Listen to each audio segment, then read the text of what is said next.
Lungs के बारे में, जिसको अपन बोलते हैं बेटा फेफड़े।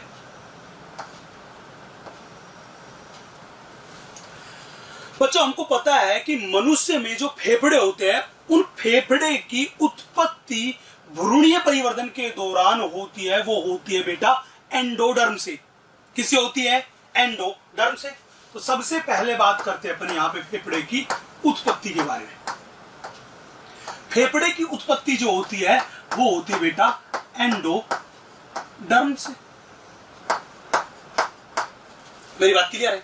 अब सवाल था कि सर मनुष्य के जो फेफड़े होते हैं उनके कुछ कैरेक्टर्स के बारे में बात करते हैं। बच्चे, मनुष्य के फेफड़े जो होते हैं वो फेफड़े होते हैं एक जोड़ी। मनुष्य में एक जोड़ी फेफड़े होते हैं जो कि ठोस तथा स्पंजी होते हैं। ठोस तथा कैसे होते हैं? स्पंजी। तो हमने कहा कि स्तनधारियों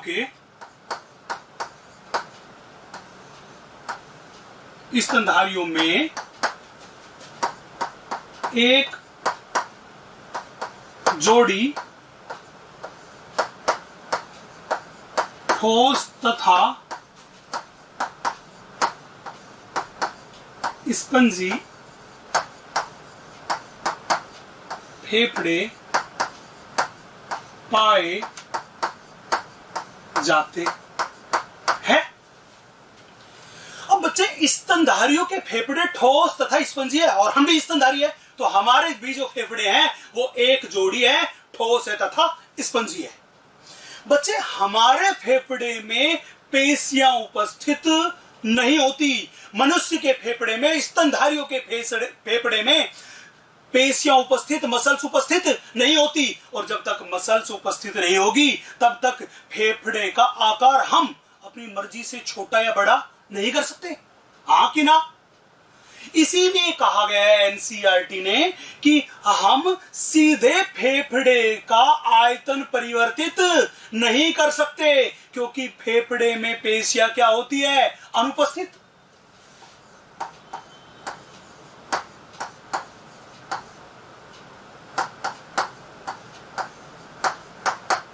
फेफड़ों में पेशियां अनुपस्थित होती है। अतः हम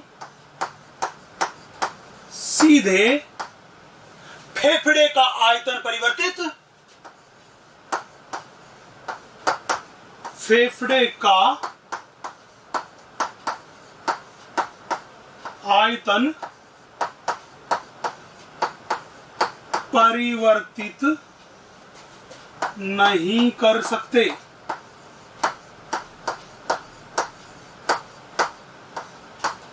अतः हम सीधे फेफड़े का आयतन परिवर्तित नहीं कर सकते।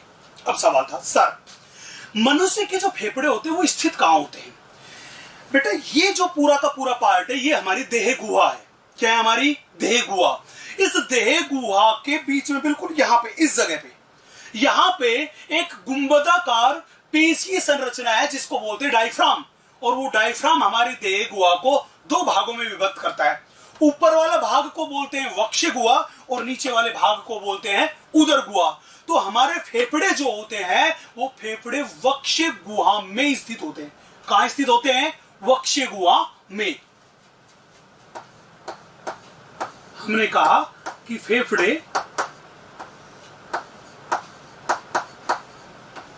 वक्ष गुहा में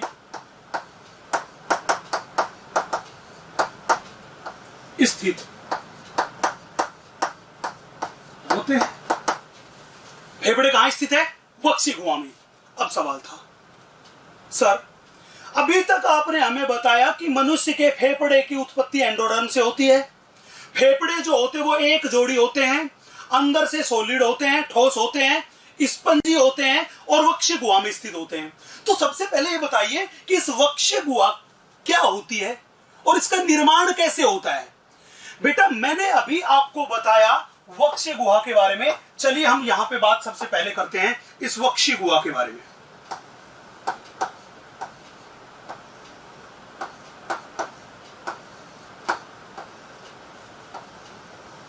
जिसको इंग्लिश में अपन कहते हैं बेटा थोरेसिक कैविटी। इस वक्षीय गुहा को इंग्लिश में कहते हैं थोरेसिक कैविटी। मैंने आपको बताया कि देह गुहा का ऊपरी वाला भाग, ये वाला भाग, ये चेस्ट वाला ये जो भाग है, इस भाग को कहते हैं वक्षीय गुहा।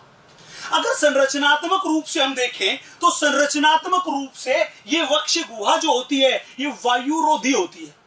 कैसी होती है? वायुरोधी। एनसीईआरटी की लाइन है कि संरचनात्मक रूप से, शारीरिक रूप से ये वक्षीय गुहा जो होती है ये होती है बेटा वायुरोधी। तो मैंने कहा कि संरचनात्मक रूप से, संरचनात्मक रूप से वायुरोधी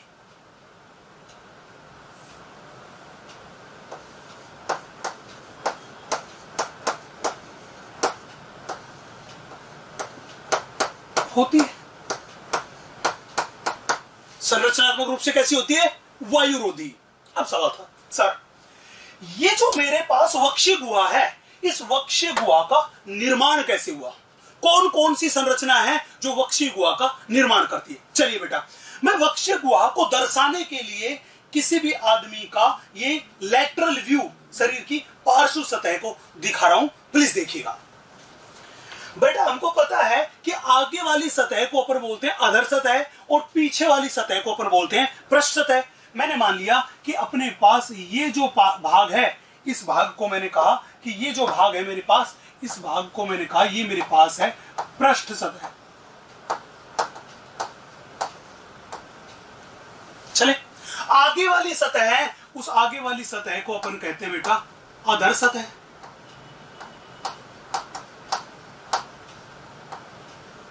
अधर सतह। ऊपर वाला भाग जैसे नेक की साइड वाला भाग है, इसको बोलते हैं अग्रभाग, और नीचे वाले भाग को बोलते हैं पश्च भाग। मैंने कहा कि ये मेरे पास जो है, ये मेरे पास है अग्रभाग, और नीचे की साइड वाला जो भाग है उस भाग को बेटा अपन बोलते हैं पश्च भाग। चले बेटा, हमको पता है कि शरीर की पृष्ठ सतह पर कशेरुक दंड उपस्थित है, वर्टेब्रल कॉलम उपस्थित है। मान लीजिए मेरे पास किसी इंसान की शरीर की पृष्ठ सतह पर यहां पे ये जो संरचना है, इस संरचना को मैंने कह दिया ये है उसकी कशेरुक दंड।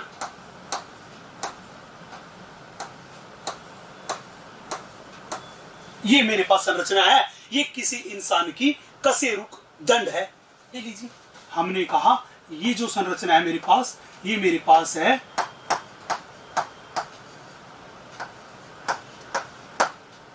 कशेरुक दंड, और ये मेरे पास इस कशेरुक दंड की है कशेरुक है। चलो भैया हम आगे नेक्स्ट।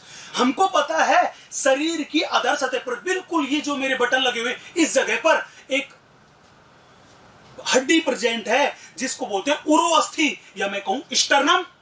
हमने कहा कि शरीर की आगे वाली सतह पर यहां पर एक हड्डी, एक बोन प्रेजेंट है, और उस बोन को, अस्थि को अपन बोल के चलते हैं बेटा, ये लीजिए हमने मान लिया ये मेरे पास यहां पे प्रेजेंट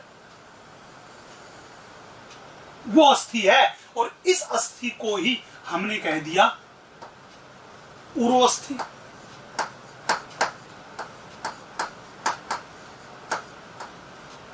दैट इज स्टर्नम। ये प्रेजेंट है शरीर की अधर सतह पर। मैंने कहा था नीचे की साइड यहां पे एक गुंबदाकार पेशीय संरचना है जो कि देह गुहा को दो भागों में बांटती है, ऊपर वाली वक्षीय गुहा और नीचे वाली उदर गुहा, और वो कोई और नहीं, वो था अपना डायफ्राम। हमने मान लिया कि इसमें नीचे की तरफ इस जगह पर ये अपने पास गुंबदाकार संरचना है, और ये जो गुंबदाकार संरचना है, इस गुंबदाकार संरचना को ही हमने कह दिया ये अपने पास है डायफ्राम।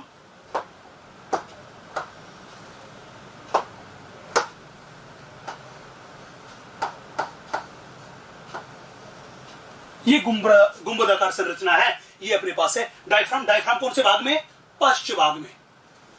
पृष्ठ सतह पर कशेरुकदंड, अधर सतह पर उरोस्थि या स्टर्नम, पश्च सतह पर या पश्च भाग में है डायफ्राम। चले बना के नेक्स्ट। अब ये जो मेरे पास गुहा है, इस गुहा के अंदर होता है अपने पास फेफड़ा। ये लीजिए, हमने मान लिया कि ये जो संरचना है मेरे पास, ये संरचना जो मेरे पास है, ये संरचना यहां पे उपस्थित फेफड़ा है। ये लीजिए, मैंने कहा ये जो संरचना है ये मेरे पास यहां पे उपस्थित है फेफड़ा। ये लीजिए, अगर यहां पे बात करके चले तो शरीर में 12 जोड़ी पेशियां, 12 जोड़ी पसलियां पाई जाती है, रिब्स पाई जाती है। उस रिब्स जो होती है उसका पृष्ठ भाग तो जुड़ा होता है, पृष्ठ सतह पर तो जुड़ी होती है कशेरुकदंड से, और अधर सतह पे जुड़ी होती है, वो जुड़ी होती है उरोस्थि से। अब मान लीजिए अपने पास ये जो संरचना है, ये संरचना यहां पे उपस्थित रिब्स है। ये लीजिए,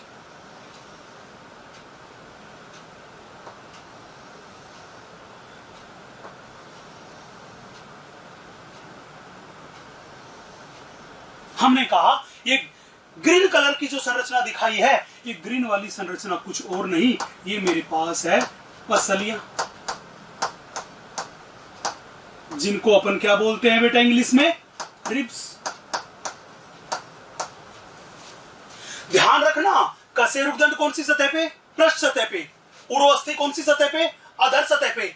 डायफ्राम कौन से भाग में? पश्च भाग में। ये जो पसलियां होती है, ये पसलियां होती है पार्श्व सतह पर।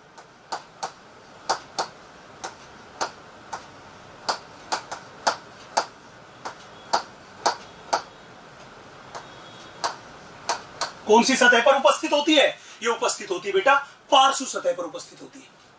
मेरी बात क्लियर है? चले आगे बढ़े। तो जब भी आपसे कोई ये पूछे कि बताइए वक्षीय गुहा कैसे बनती है, तो आप बोलना कि वक्षीय गुहा पृष्ठ सतह पर कशेरुकदंड से बनती है, अधर सतह पर उरोस्थि से बनती है, पश्च भाग में डायफ्राम से बनती है, तथा पार्श्व सतह पर पसलियों से बनती है। पार्श्व सतह पर किससे बनती है? पसलियों से। और इस वक्षीय गुहा के अंदर स्थित होता है फेफड़ा। चले भैया, अब हमने देखा कि अपने पास जो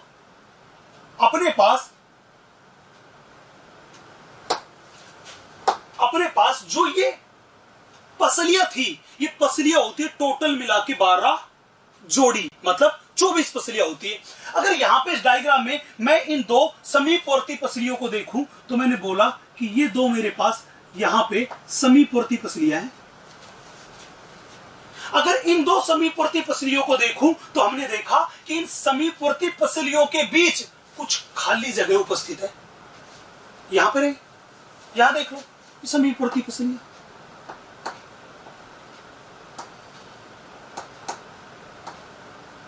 इन समीपवर्ती पसलियों के बीच ये जो खाली जगह उपस्थित है, इस खाली जगह को बोलते हैं इंटरकोस्टल अवकाश। मैंने बोला ये जो खाली जगह है, इस खाली जगह को अपन बोलते हैं इंटरकोस्टल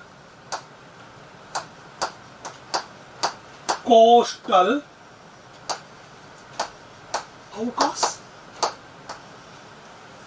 इंटरकोस्टल अवकाश। बेटा इन पसलियों के बीच की जो एक खाली जगह थी, जिसको हमने कहा है इंटरकोस्टल अवकाश, ये जो इंटरकोस्टल अवकाश होता है, इस इंटरकोस्टल अवकाश में पाई जाती है, ये जो इंटरकोस्टल अवकाश अपने बोला है, इस इंटरकोस्टल अवकाश में ही पाई जाती है अपने पास कुछ पेशियां। इंटरकोस्टल अवकाश में क्या पाई जाती है? इस इंटरकोस्टल अवकाश में पाई जाती है पेशियां। ये जो पेशियां पाई जाती है इस इंटरकोस्टल अवकाश में, इस इंटरकोस्टल अवकाश की इन पेशियों को अपन बोल के चलते हैं इंटरकोस्टल पेशियां। हमने बोला इस इंटरकोस्टल अवकाश में ये पीले रंग की खूब सारी पेशियां हैं।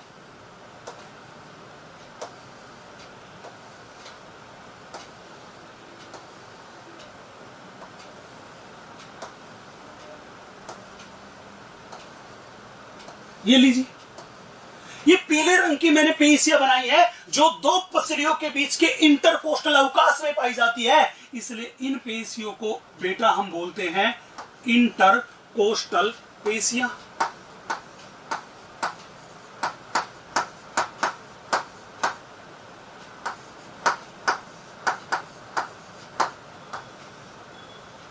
इंटरकोस्टल पेशियां। ये जो इंटरकोस्टल पेशियां है, ये इंटरकोस्टल पेशियां जो पसलियों के बीच के इंटरकोस्टल स्पेस में स्थित होती है, ये होती है दो प्रकार की। कितने प्रकार की? दो प्रकार की। सवाल उठा, सर दो प्रकार की कौन सी? बेटा इंटरकोस्टल पेशियों का सबसे पहला जो है उसको बोलते हैं बाह्य इंटरकोस्टल पेशी। मैंने बोला सबसे पहला है अपने पास, उसको अपन बोलते हैं बाह्य intercostal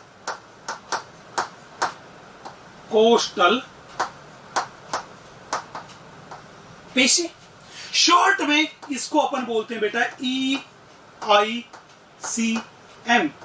EICM external intercostal muscle. Clear है? दूसरी जो मेरे पास है उसको अपन बोलते हैं बेटा अंतः इंटरकोस्टल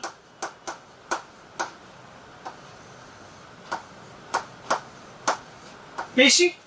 इस अंतः इंटरकोस्टल पेशी को शॉर्ट में अपन बोलते हैं IICM, मतलब इंटरनल इंटरकोस्टल मसल।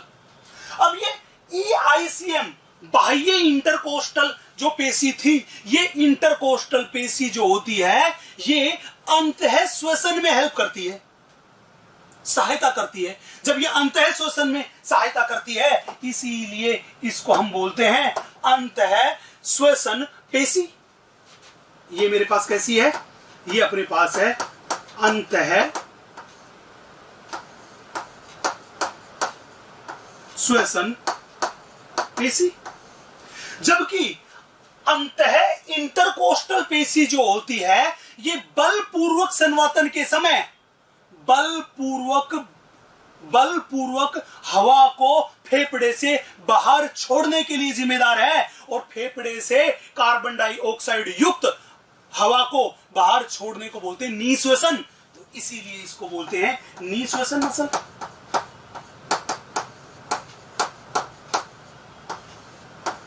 इसीलिए इसको बोलते हैं निःश्वसन पेशी। मेरी बात क्लियर है? अब बात करते हैं बात करते हैं इस डायफ्राम के बारे में। डायफ्राम के बारे में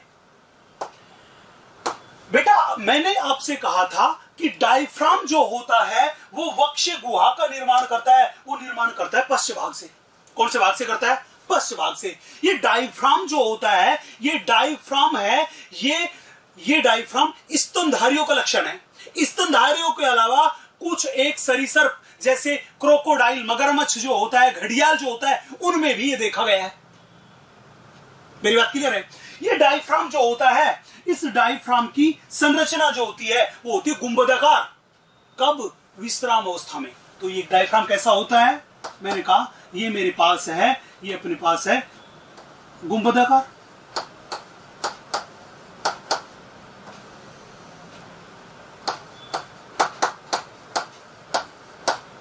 कैसी संरचना है?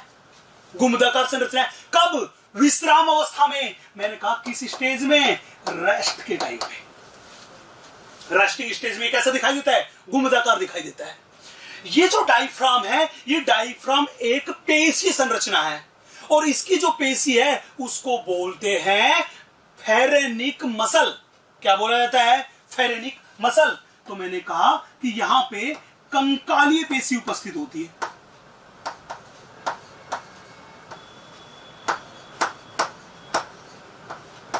कैसी पेशी उपस्थित होती है? कंकालीय पेशी उपस्थित होती है, जिसको मैं बोलता हूं फेरेनिक मसल्स। उस कंकालीय पेशी को क्या बोलते हैं बेटा अपन? Phrenic muscle. चले, जैसे मैंने आपसे कहा कि ये EICM बाह्य इंटरकोस्टल पेशी अंतः श्वसन में सहायता करती है। सेम उसी तरह से डायफ्राम भी अंतः श्वसन में सहायता करता है, और जो अंतः श्वसन में सहायता करेगी उसको बोलेंगे अंतः श्वसन मसल। इसलिए मैंने कहा ये मेरे पास है, ये अपने पास है अंतः श्वसन पेशी। मेरी बात क्लियर है? तो जब भी पूछे कि कौन सी दो पेशियां अंतः श्वसन के लिए जिम्मेदार है, तो आप बोलोगे एक तो बाह्य इंटरकोस्टल पेशी दैट इज EICM, एंड दूसरी डायफ्राम। डायफ्राम ये दोनों की दोनों अंतः श्वसन के लिए जिम्मेदार है। जब भी हम बलपूर्वक संवातन करेंगे, जैसे अपन योगा वगैरह करते हैं तब बलपूर्वक संवातन करेंगे, उस टाइम पे जब जोर लगा के सांस छोड़ेंगे तो उसको बोलेंगे बलपूर्वक निःश्वसन, और बलपूर्वक निःश्वसन के समय जिन पेशी में संकुचन होगा वो होगी अंतः इंटरकोस्टल पेशी, और अंतः इंटरकोस्टल पेशी को बोलते बेटा IICM। और इसीलिए मैंने कहा कि इनको अपन ने बोला है निःश्वसन पेशी। क्या बोला है? निःश्वसन पेशी। अब बात थी सर, थोड़ी देर पहले आपने हमें ये कहा था कि बेटा फेफड़े जो होते हैं उन फेफड़े में पेशियां नहीं होती। बिल्कुल सही बात है, फेफड़े में पेशियां नहीं होती, तभी तो हम डायरेक्टली फेफड़े का आयतन नहीं बदल सकते, फेफड़े को डायरेक्टली छोटा या बड़ा नहीं कर सकते। लेकिन जब हम सांस लेते हैं तो फेफड़े का आकार तो बदलता है। किस वजह से बदलता है? चलिए मैं बात करता हूं बच्चे। फेफड़े जो होते हैं वो फेफड़े स्पंजी। क्या है? स्पंजी। ये लीजिए, मान लीजिए मेरे पास ये जो हाथ है, ये हाथ मेरी वक्ष गुहा का भाग है, और इसके बीच में मैंने एक स्पंजी चीज रख दी। एक मान लीजिए एक छोटा सा गद्दा रख दिया। जब मैं बाहर से दबाव लगाता हूं तो गद्दा पिचक जाएगा, साइज छोटा हो जाएगा। अगर मैं हाथ को थोड़ा ढीला छोड़ता हूं, बड़ा कर देता हूं, तो गद्दा फैलने लगेगा। हाँ कि ना? सेम इसी तरह से फेफड़े करते हैं। फेफड़े भी तो उस गद्दे की तरह स्पंजी संरचना है। जब बाहर से दबाव आएगा तो पिचक जाएंगे, सिकुड़ जाएंगे, साइज छोटा हो जाएगा, और जब बाहर से की चीज फैलेगी तो उनको फैलने की जगह मिलेगी, तो उनका आकार बड़ा हो जाएगा, मतलब वॉल्यूम परिवर्तित हो जाएगा। तो सवाल था वो संरचना कौन सी है? वो संरचना वो है जिसके अंदर फेफड़े स्थित होते हैं। फेफड़े किसके अंदर स्थित होते हैं? फेफड़े स्थित होते हैं, वो फेफड़े स्थित होते हैं बेटा वक्ष गुहा में। किसमें स्थित होते हैं? वक्ष गुहा में। मतलब फेफड़े कभी भी अपना आयतन खुद नहीं बदल सकते हमारे कंट्रोल में, क्योंकि उसमें अपनी मसल्स नहीं है। लेकिन अगर वक्ष गुहा के आयतन में कोई भी परिवर्तन आएगा तो फेफड़े के आयतन में भी वैसा ही परिवर्तन दिखाई देगा जैसा वक्ष गुहा में है। मतलब ये हुआ कि फेफड़े वक्ष गुहा में कुछ इस हिसाब से व्यवस्थित होते हैं कि अगर हम वक्ष गुहा का आयतन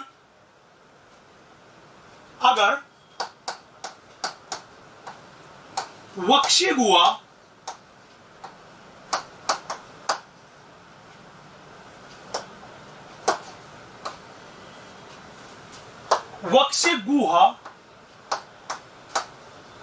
का आयतन,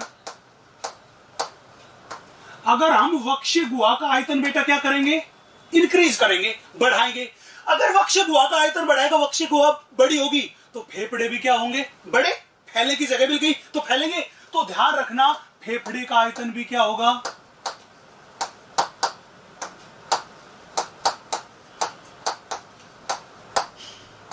फेफड़े का आयतन भी बढ़ेगा। अगर हम वक्ष गुहा का आयतन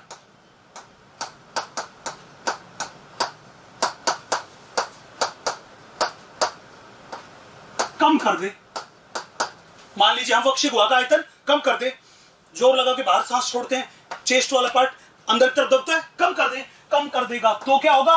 फेफड़े पे प्रेशर पड़ेगा, तो फेफड़े का आयतन भी क्या होगा? कम।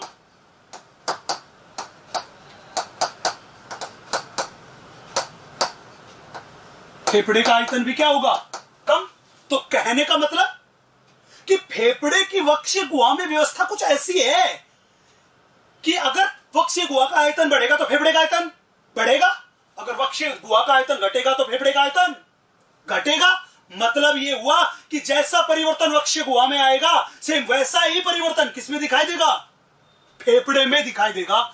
ऐसी ही लाइन एनसीईआरटी ने लिख रखी है कि वक्शीय गुहा के आयतन में अगर परिवर्तन होगा तो सेम उसी तरह का परिवर्तन फेफड़े के आयतन में प्रतिबिंबित होता है, प्रतिबिंबित होता है। मतलब अगर उसका बढ़ेगा तो इसका बढ़ेगा, अगर घटेगा तो उसका घटेगा। मेरी बात क्लियर है? मैं आगे चलूं तो मैंने ये कहा कि वक्शीय गुहा के आयतन में अगर परिवर्तन होगा तो सेम उसी प्रकार का परिवर्तन कहां दिखाई देगा, फेफड़े में दिखाई देगा, फेफड़े के आयतन में दिखाई देगा।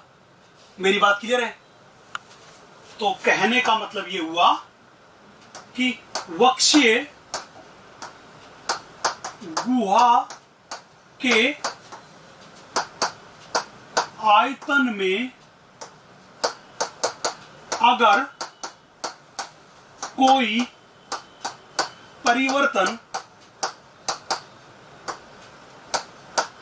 होता है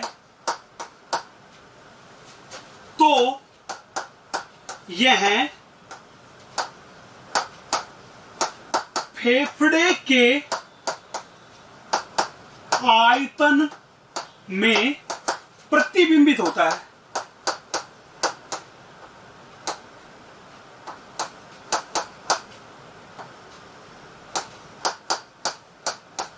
मैंने वर्ड बोला है प्रतिबिंबित होता है, मतलब जैसा यहां पे चेंज होगा वक्शीय गुहा में सेम वैसा ही चेंज कहां पे होगा, फेफड़े पे चेंज होगा। मेरी बात क्लियर है? चलो मैं आगे। तो अभी हमने बात कर ली कि मनुष्य में एक जोड़ी फेफड़ा होता है, अंदर से सॉलिड होता है, स्पंजी होता है, फेफड़े में पेशियां नहीं होती, इसलिए हम सीधे फेफड़े के आयतन को परिवर्तित नहीं कर सकते। फेफड़ा जो होता है वो वक्शीय गुहा में स्थित होता है। वक्शीय गुहा जो होता है वो संरचनात्मक रूप से वायुरोधी कक्ष है जो अधर सतह पर उरोस्थि से बनता है, पृष्ठ सतह पर कशेरुक दंड से बनता है, कशेरुक दंड से बनता है, पश्च भाग में डायफ्राम से बनता है और पार्श्व सतह पर पसलियों से बनता है। पसलियों के बीच के रिक्त स्थान को हम बोलते हैं इंटरकोस्टल अवकाश, और उस इंटरकोस्टल अवकाश में जो पेशियां पाई जाती है उनको बोलते हैं इंटरकोस्टल पेशियां। इंटरकोस्टल पेशियां दो प्रकार की थी, एक थी बाह्य इंटरकोस्टल पेशी, दूसरी थी आंतरिक इंटरकोस्टल पेशी या अंतः इंटरकोस्टल पेशी। बाह्य इंटरकोस्टल पेशी जो थी वो अंतः श्वसन के लिए उत्तरदायी थी, इसलिए उसको बोल दिया अंतः श्वसन पेशी। जबकि आंतरिक या अंतः इंटरकोस्टल पेशी जो थी वो बलपूर्वक नी श्वसन के लिए जिम्मेदार थी, इसलिए उसको बोल दिया नी श्वसन पेशी। मेरी बात क्लियर है? डायफ्राम जो होता है वो स्तनधारियों का लक्षण है, परंतु स्तनधारियों के अलावा कुछ एक सरीसृप जैसे बात करके चले मगरमच्छ, घड़ियाल में भी डायफ्राम देखा जा सकता है। डायफ्राम जो होता है वो एक पेशीय संरचना है जिसकी जो रेस्ट अवस्था में, विश्राम अवस्था में हमें गुंबदाकार दिखाई देती है। इसके अंदर जो पेशी है वो है फेरेनिक मसल, और फेरेनिक मसल एक कंकालीय पेशी है जो जंतु के खुद के कंट्रोल में होती है।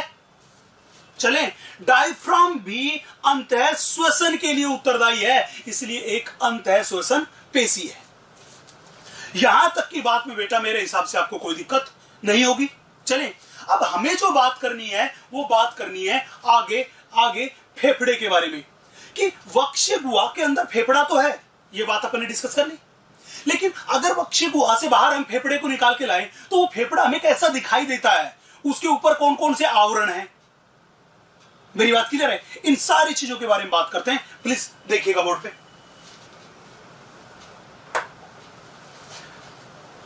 वक्शीय गुहा के बाद बेटा अब अपन बात कर रहे हैं फेफड़े के बारे में। मैंने पहले ही बताया था कि मनुष्य में फेफड़ा है, वो फेफड़ा है अपने पास एक जोड़ी जो कि वक्शीय गुहा में स्थित है। बोर्ड पे देखिएगा। अब मान लीजिए ये मेरे पास श्वास नली है, ये लीजिए ये संरचना मेरे पास है, इस संरचना को मैंने कह दिया बेटा श्वास नली।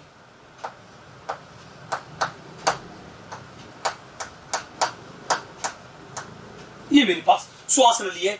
मैंने आपसे कहा था कि वक्ष गुहा के मध्य भाग में पांचवी वर्टिब्री, पांचवी कशेरुका जहां पे होती है, उस भाग पे जाके ये श्वास नली दो शाखाओं में विभक्त हो जाती है और उन शाखाओं को बोला था प्राथमिक श्वसनी।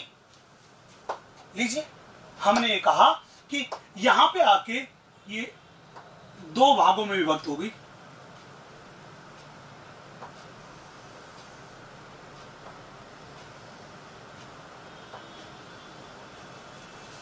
दो भागों में विभक्त होगी। ये पॉइंट जहां पे वो दो भागों में विभक्त हुई है, इस पॉइंट को अपन बोलते हैं कैरिना, और ये पॉइंट थोरैक्स के मध्य भाग में है जहां पे 5वें नंबर की वक्षीय कशेरुका है। और ये जो संरचना है इसको अपन ने बोल दिया बेटा प्राथमिक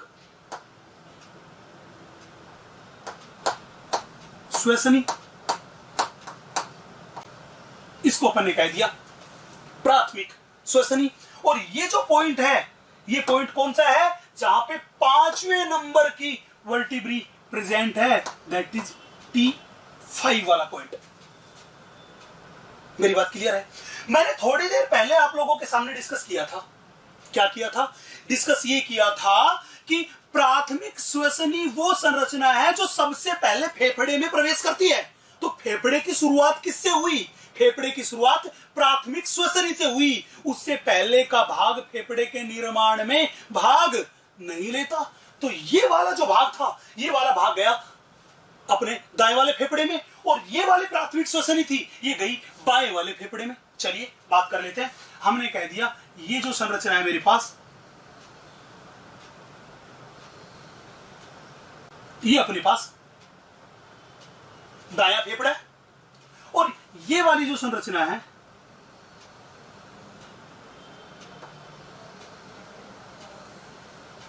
ये अपने पास बायां फेफड़ा है। मैंने कहा ये वाला अपने पास दायां फेफड़ा,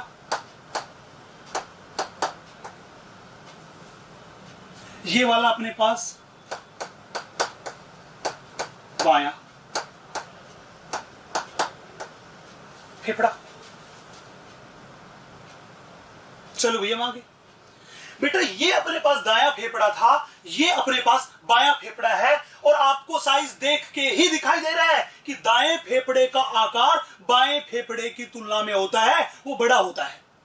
बायां फेफड़ा जो होता है वो बायां फेफड़ा दो पिंडों में डिवाइड होता है। कितने पिंडों में डिवाइड होता है? दो पिंडों में। कैसे? वास्तव में ये बायां फेफड़ा जो होता है, इस बाएं फेफड़े में यहां पे एक तिरछा खांच पाया जाता है। ये जो तिरछा खांच होता है, ये फेफड़े को दो भागों में विभक्त करता है। कितने भागों में विभक्त करता है? दो भागों में। कौन? ये तिरछा खांच। ये तिरछा खांच फेफड़े को दो भागों में डिवाइड करता है। मैंने कहा ये जो मेरे पास है, ये मेरे पास है तिरछा खांच।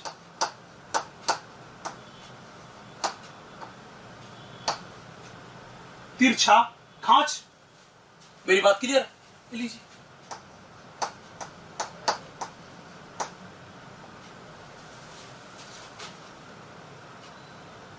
या मैं कह दूं तिरछा दरार। ये दो भाग जो बने, ये ऊपर वाले को तो बोलते हैं अग्रपिंड। ऊपर वाले को क्या बोलते हैं? इसको अपन बोलते हैं अग्रपिंड। और नीचे वाले को बोलते हैं, वो बोलते हैं बेटा पश्चपिंड।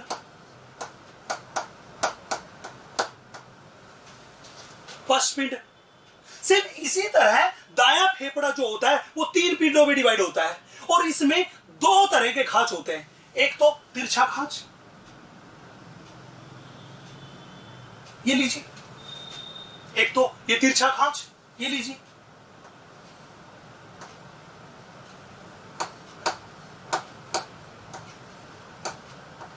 खांच, या मैं कह दूं दरार। एंड दूसरा एक दरार पाया जाता है, उस दरार को बेटा अपन कहते हैं, वो बोलते हैं क्षितिज दरार।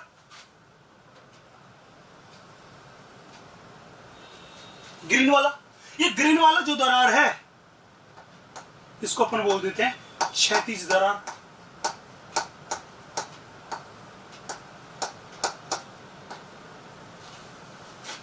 इसको बोल देते हैं क्षैतिज दरार। तो दायां वाला फेफड़े में दो तरह के दरार हैं, एक तो है क्षैतिज हॉरिजॉन्टल एंड दूसरा है ओब्लिक दैट इज तिरछा दरार। और इन दोनों दरारों की वजह से ये जो फेफड़ा है, ये फेफड़ा टोटल मिला के कितने पिंड में डिवाइड हो गया? 3 में। सबसे ऊपर वाले को दोबारा से अपन बोलते हैं अग्रपिंड,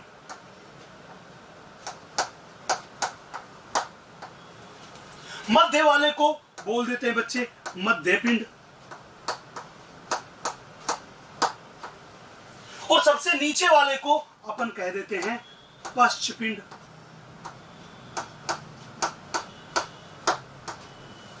पश्चपिंड। मेरी बात क्लियर है? मैंने कहा दायां फेफड़ा बाएं फेफड़े से बड़ा होता है, दायां फेफड़ा 3 पिंडों में डिवाइड होता है और 3 पिंडों में बांटने का काम करती है 2 तरह की दरार, एक तो क्षैतिज दरार, दूसरी तिरछी दरार। क्षैतिज दरार अग्रपिंड तथा मध्य पिंड के बीच पाई जाती है, जबकि तिरछी दरार जो होती है वो मध्य पिंड तथा पश्च पिंड के बीच पाई जाती है। जबकि बायां फेफड़ा 2 पिंडों में डिवाइड होता है, अग्रपिंड तथा पश्च पिंड, और ये दोनों के दोनों पिंड के बीच में पाई जाती है तिरछी दरार या तिरछी खांच। चले भैया, अब ये जो फेफड़े हैं, इन फेफड़ों के चारों तरफ पाया जाता है आवरण। हर एक फेफड़े के चारों तरफ 2 डबल लेयर, 2 परतों का, 2 झिल्लियों का बना हुआ आवरण पाया जाता है, जिसको अपन बोलते हैं फुफ्फुसीय आवरण या प्लूरा। चले भैया, देखिएगा मैंने कहा कि इन दोनों के चारों तरफ यहां पे प्रेजेंट है आवरण। ये लीजिए,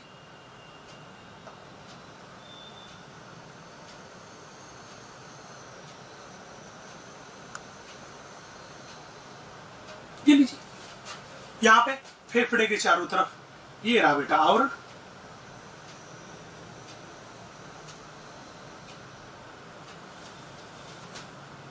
क्लियर है? अब ये जो आवरण है ये फेफड़े के चारों तरफ है, और फेफड़े और इन झिल्लियों के बीच में कुछ खाली जगह है। उस खाली जगह में भरा होता है द्रव पदार्थ। ये लीजिए, ये खाली जगह है और इस खाली जगह में भरा हुआ है द्रव पदार्थ।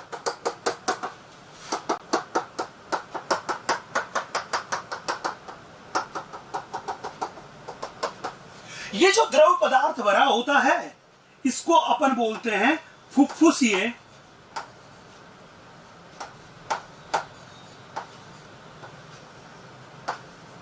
द्रव्य। फुफ्फुसीय द्रव्य, या इंग्लिश में मैं कहूं प्लूरल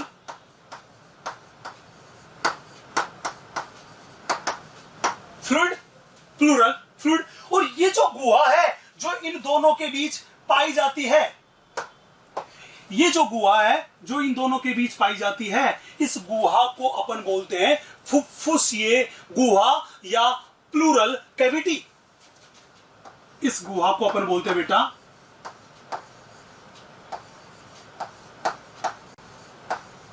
फुफ्फुसीय गुहा या प्लूरल कैविटी या प्लूरल कैविटी। मेरी बात क्लियर है बेटा? मैंने कहा ये राइट वाला फेफड़ा है और ये लेफ्ट वाला फेफड़ा है, दोनों के दोनों फेफड़े वक्षीय गुहा में स्थित है। इन दोनों फेफड़ों के बीच, राइट और लेफ्ट दोनों फेफड़ों के बीच ये खाली जगह है, हाँ कि ना? दोनों फेफड़ों के बीच की ये जो खाली जगह है, इस खाली जगह को बोलते हैं मेडिएस्टिनम।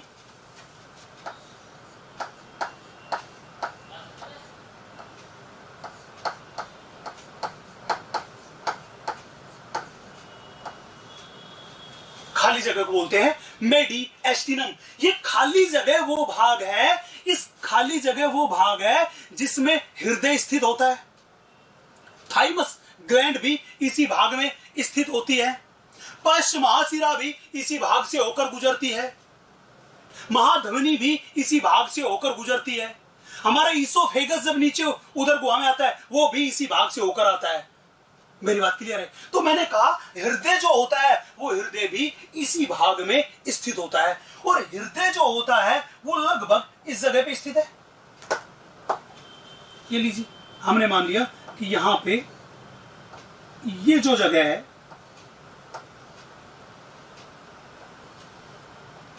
ये अपना हार्ट है। ये जो हार्ट है ये हार्ट क्या काम करता है, ये हार्ट किधर स्थित है, लेफ्ट साइड में इधर, और ये लेफ्ट वाला जो बाएं वाला फेफड़ा है, इस बाएं वाले फेफड़े की ये वाली सतह है, बाहर वाली सतह, ये वाली सतह, अंदर वाली सतह, इस अंदर वाली सतह पे धक्का मारता है। मैंने कहा ये इस फेफड़े की अंदर वाली सतह पर धक्का मारता है, और अंदर वाली सतह पर धक्का मारने की वजह से ये अंदर वाली सतह जो होती है इसकी, ये थोड़ी सी दब जाती है। किसके दबाव की वजह से, हृदय के दबाव की वजह से। ये जो जगह दब गई, इस दबे हुए भाग को ही अपन बोलते हैं बेटा कार्डियक नॉच, दैट इज हृदयी खांच।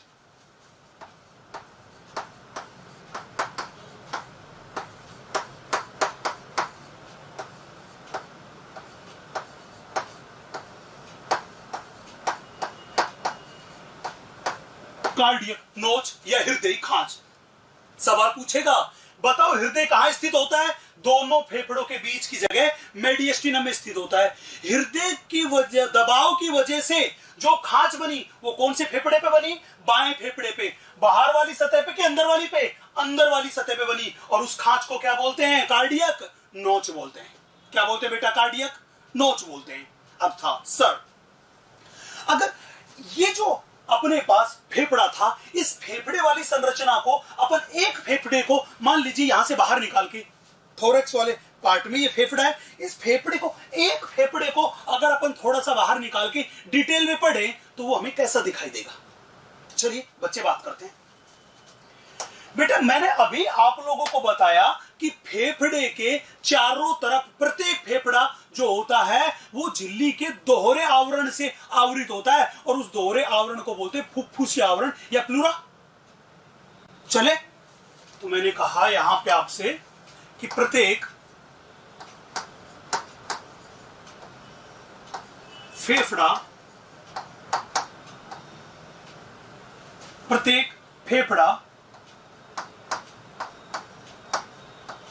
दोहरे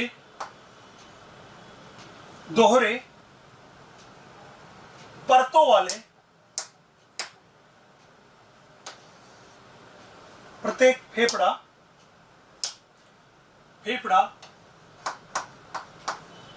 दोहरी परतों के आवरण से आवृत होता है।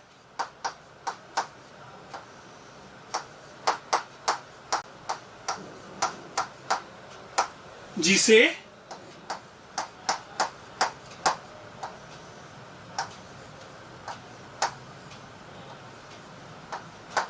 फुफ्फुसावरण या प्लूरा कहते हैं। मेरी बात क्लियर है, उसको क्या बोलते हैं, फुफ्फुसावरण या प्लूरा। चलिए हम देखते हैं, डिस्कस करते हैं कैसा दिखाई दे रहा है। देखिए बेटा, हमने यहां पे मान लिया कि अपने पास ये एक फेफड़ा है, ये येलो कलर की जो लाइन मैंने बनाई, मैंने मान लिया ये मेरे पास फेफड़े की भित्ति है।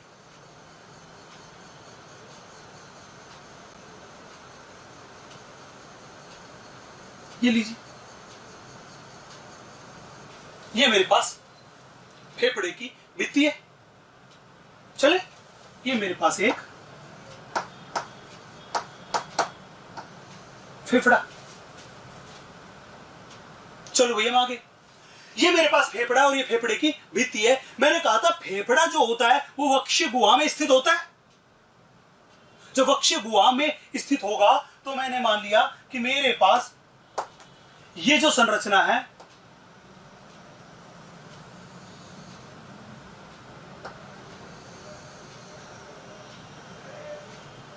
ये जो लाइन है, ये लाइन दर्शा रही है वो वक्षीय गुहा को दर्शा रही है।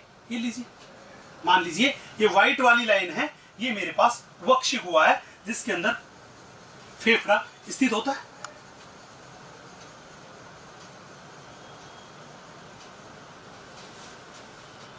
ये मेरे पास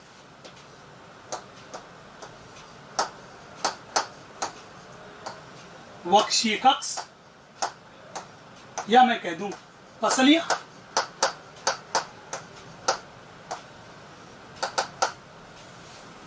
चले भैया, अब मैंने आपसे कहा था बेटा कि प्रत्येक जो फेफड़ा होता है उस फेफड़े के चारों तरफ क्या प्रेजेंट होता है, दोहरा आवरण होता है, जिसको बोलते हैं फुफ्फुसी आवरण या प्लूरा। क्लियर? दोहरा आवरण है, इसकी दो झिल्लियां हैं। इसकी एक झिल्ली तो ऐसी है जो झिल्ली वक्षीय कक्ष जो होता है, थोरेसिक चैम्बर जो होता है, उसके अंदर वाली सतह के संपर्क में होती है। मैंने मान लिया ये तो वो झिल्ली है जो कि अंदर वाली सतह के संपर्क में है।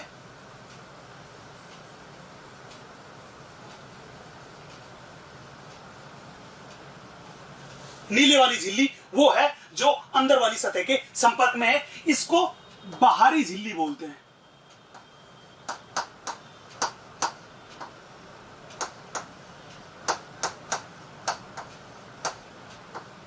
इसको बोलते हैं बेटा बाहरी झिल्ली। एक इसकी दूसरी झिल्ली जो होती है अंदर वाली झिल्ली, वो अंदर वाली झिल्ली जो होती है वो फेफड़े की भित्ति के संपर्क में होती है। ये लीजिए,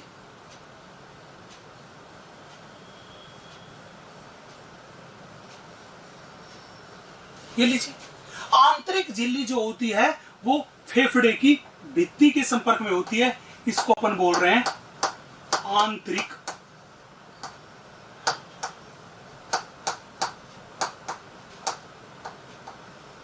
झिल्ली। मेरी बात क्लियर है? अब ये बाहरी झिल्ली हुई, ये आंतरिक झिल्ली हुई, तो फेफड़े के चारों तरफ कितने आवरण हो गए? परतों के, दो परतों के आवरण हो गए। इन दोनों को मिला के ही हम बोलते हैं प्लूरा। इन दोनों को मिला के ही अपन बोल रहे हैं प्लूरा, या मैं कह दूं फुफ्फुसी आवरण, या मैं कह दूं इसको फुफ्फुसी आवरण।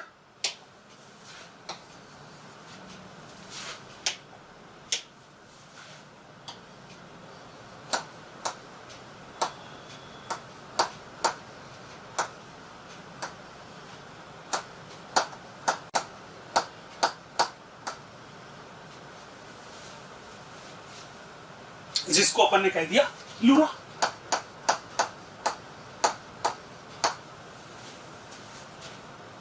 मेरी बात क्लियर है?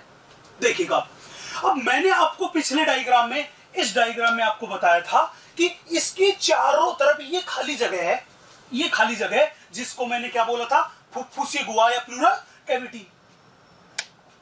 यहां पे देखिए, ये मेरे पास बाहर वाली झिल्ली, ये मेरे पास अंदर वाली झिल्ली, इन दोनों झिल्लियों के बीच की ये जो मेरे पास है, ये है मेरे पास इन दोनों के बीच की खाली जगह।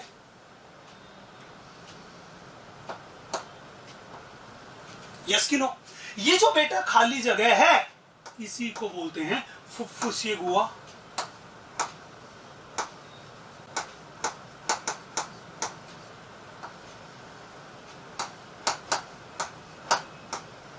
इस खाली जगह को बोलते हैं फुफ्फुसी गुहा।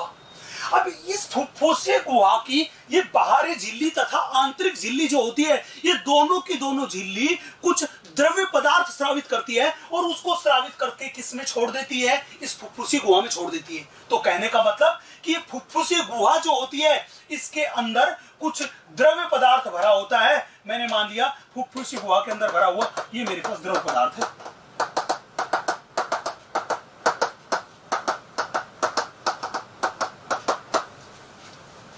ये मेरे पास फुफ्फुसी गुहा के अंदर भरा हुआ द्रव्य पदार्थ है। फुफ्फुसी गुहा के अंदर भरा हुआ ये जो द्रव्य पदार्थ है, इस द्रव्य पदार्थ को अपन बोलते हैं फुफ्फुसी द्रव्य या प्लूरल फ्लूइड। मैंने कहा ये जो द्रव्य पदार्थ है इसको अपन बोलते हैं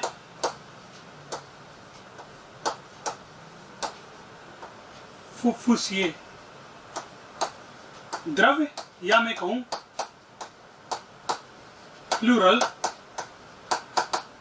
फ्लूइड। Pleural fluid. चले, अब सवाल यही दिमाग में आया कि सर ये जो फुफ्फुसी द्रव्य आप बता रहे हो, ये फुफ्फुसी द्रव्य आपने बताया कि इसका स्रावण जो था वो फुफ्फुसी आवरण ने किया था। इस फुफ्फुसी द्रव्य की जरूरत क्या थी? इस फुफ्फुसी द्रव्य की जरूरत क्या थी? बेटा देखिएगा, ये जो फुफ्फुसीय द्रव्य है, ये फुफ्फुसीय द्रव का वॉल्यूम जो होता है वो लगभग 2 ml होता है। लगभग कितना होता है? 2 ml, मतलब बहुत सूक्ष्म मात्रा में उपस्थित है। ये क्या काम करता है? हमने देखा कि जब हम सांस लेते हैं, जब फेफड़े के अंदर वायु प्रवेश करती है तो फेफड़ा फैलता है। जब फेफड़ा फैलेगा तो ये वाली झिल्ली, अंदर वाली झिल्ली इस बाहर वाली झिल्ली के संपर्क में आने की चांस है। जब संपर्क में आएगी तो दोनों के बीच घर्षण होगा कि नहीं होगा? हाँ कि ना? तो अगर हमें घर्षण को कम करना है तो हमें कोई चिकना पदार्थ चाहिए जो कि स्नेह का काम कर जाए, लुब्रिकेंट का काम कर जाए। यस कि नो? तो ये जो फुफ्फुसीय द्रव्य है, ये फुफ्फुसीय द्रव फेफड़े की सतह पर घर्षण को कम करता है। तो फुफ्फुसीय द्रव अगर बात करके चले तो मैं ये कह दूं कि यह है फेफड़े की सतह पर घर्षण को कम करता है।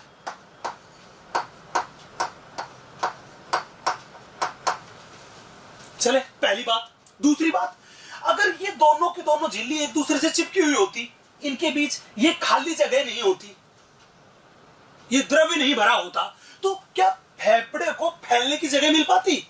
नहीं मिल पाती। तो कहने का मतलब फेफड़े को फैलने का स्थान जो प्रदान करता है वो भी कौन करता है? फुफ्फुसीय द्रव।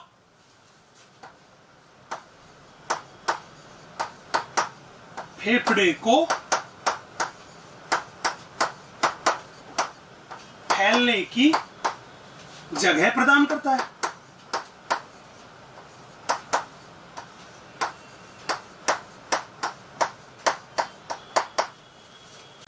ये दो बहुत महत्वपूर्ण काम हो गए फुफ्फुसीय द्रव के। पहले वाला काम घर्षण कम करने वाला एनसीईआरटी में दिया गया है। चले भैया अपना आगे। अब बहुत ध्यान से सुनिएगा बेटा, मैंने कहा ये मेरे पास फेफड़ा है। चले, अगर मैं बात करूं तो फेफड़ा जो होता है वो फेफड़ा में हमेशा कुछ ना कुछ वायु भरी रहती है। मैंने मान लीजिए एक बार सांस खींचा, अब सांस छोड़ दिया। चले, मैंने आपसे कहा था कि गैसों का आदान प्रदान जो भी होगा वो विसरण के द्वारा होगा। होगा कि नहीं होगा? और विसरण एक पैसिव प्रोसेस है जिसमें गैसें उच्च दाब से निम्न दाब की तरफ जाती है और जब तक जाती रहती है जब तक दोनों जगह दाब बराबर नहीं हो जाता। यस कि नो?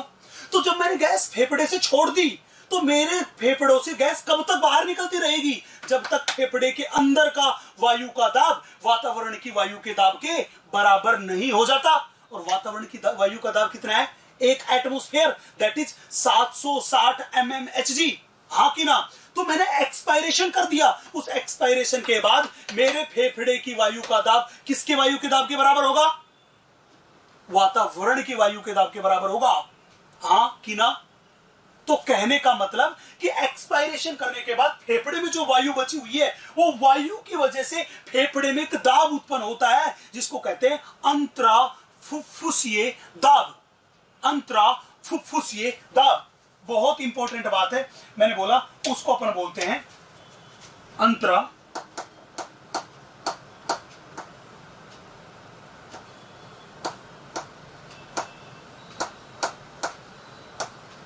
फुफ्फुसीय दाब। ये अंतरा फुफ्फुसीय दाब जो होता है, ये अंतरा फुफ्फुसीय दाब मैंने कहा था एक्सपायरेशन कर दिया तो करने के बाद किसके बराबर हो गया? वातावरण के दाब के बराबर हो गया। मतलब इसकी वैल्यू जो हो गई वो वैल्यू हो गई बेटा 760 mmHg। हाँ कि ना? क्लियर है? नेक्स्ट, हमको पता है फेफड़े के चारों तरफ ये फुफ्फुसीय गुहा है और इस फुफ्फुसीय गुहा में फुफ्फुसीय द्रव भरा हुआ है। ये फुफ्फुसीय द्रव जो है, ये फुफ्फुसीय द्रव भी तो यहां पे दाब लगाएगा। हाँ कि ना? ये फुफ्फुसीय द्रव जो यहां पे इसकी भित्ति पे जो दाब लगाएगा उस दाब को बोलते हैं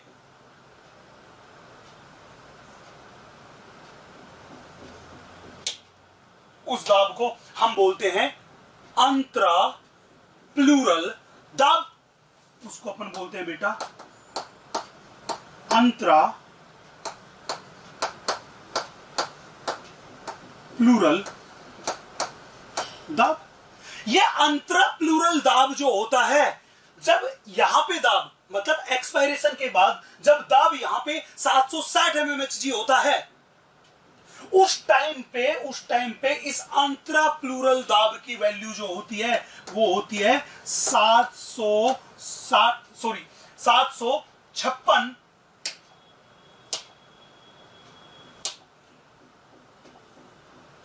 mmHg।